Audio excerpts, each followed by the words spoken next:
for a lot of programs compared to the classical oceanography is they've invested a large amount of money to build a cyber infrastructure. So you open it up out of the classical model of the only person who has access to the data and use it is the person who's on the ship. And the idea is that you build a robust cyber infrastructure to essentially get scale, not only of having enough money for the infrastructure, but intellectual scale.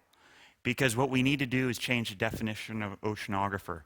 If it's a crusty barnacle guy like myself, we're not going to make great progress.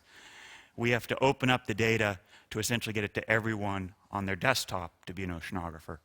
And that's what our goal is, to essentially fuel this circle of discovery. So what is this OOI and its sort of observatory is going to do? They're going to let us interact remotely with our instruments and our mobile platforms. These are called underwater gliders.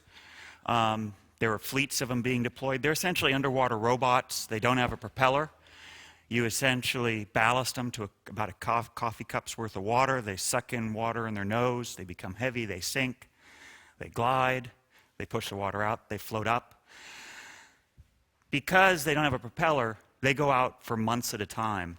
And then every so often come to the surface. They have a cell phone in their tail, and then call a shore-based lab. And then all of a sudden, you can distribute that data real time anywhere in the world.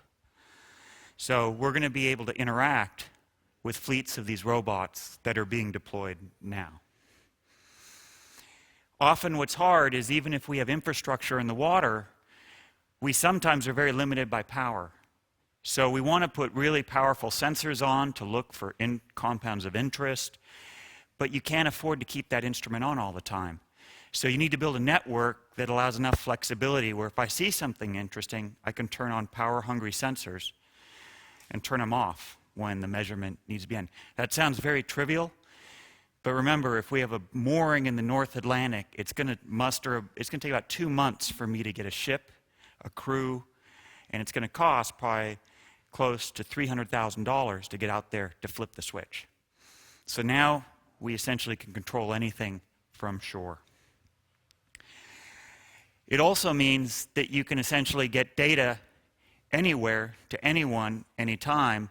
And again, the concept that you're no longer limited to the ship, you can be anywhere and access and control your data.